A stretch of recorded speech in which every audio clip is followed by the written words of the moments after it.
Cette semaine dans Un si grand soleil, la police va enfin découvrir les circonstances exactes de la mort de Sylvie, la femme de Guillaume. Et les téléspectateurs ne sont pas au bout de leur surprise. Après des semaines de suspense, la vérité va enfin éclater ce mercredi dans Un si grand soleil au sujet de la mort de Sylvie, Olivia Bruneau. Et le moins que l'on puisse dire si est que les scénaristes du feuilleton de France 2 n'ont pas choisi l'explication la plus évidente.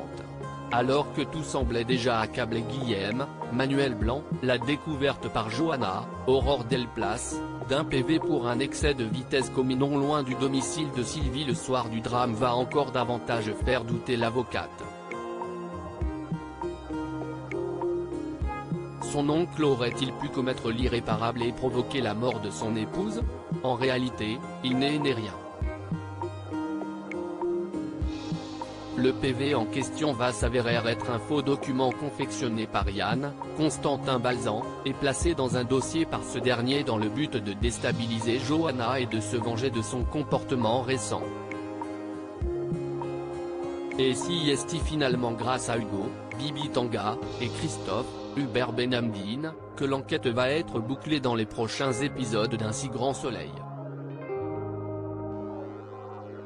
Sylvie est morte à cause d'un hibou. Ayant compris que les marques sur les avant-bras de Sylvie pourraient correspondre à l'impact de sa chute dans les escaliers, Hugo va en venir à la conclusion qu'il n'est pas impossible que le décès de la femme de Guillaume soit accidentel, et va se rendre au domicile de la défunte pour procéder à de nouvelles vérifications.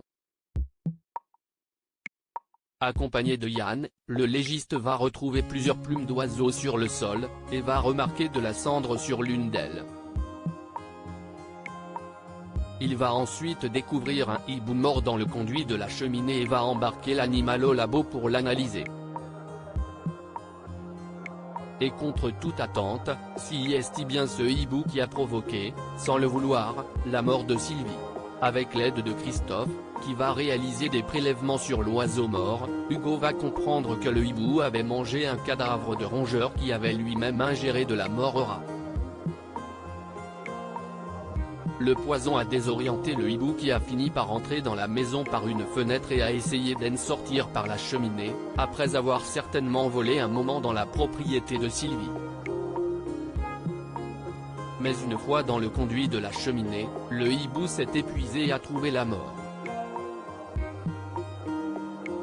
Les analyses de Christophe et du légiste vont ensuite révéler que le hibou est mort au même moment que Sylvie et que les traces sur les avant-bras de la victime correspondent aux serres de l'oiseau.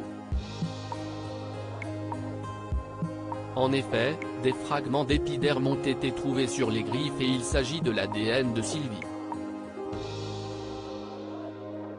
Cela ne fait donc plus aucun doute, pris de panique, le rapace s'en est pris à la femme de Guillaume qui, en tentant de se débattre, est tombée dans les escaliers. Une drôle de conclusion à une affaire qui aura longtemps tenu en haleine les fans d'Un si grand soleil. Innocenté, Guillaume va ainsi être libéré dans l'épisode qui sera diffusé jeudi sur France 2. Mais les téléspectateurs ne sont pas au bout de leur surprise car, entre la nouvelle intrigue autour de Noémie et de ses voisins et le rapprochement dangereux qui est en train de s'opérer entre Arthur et Laurine, la suite du feuilleton nous réserve encore son lot de rebondissements.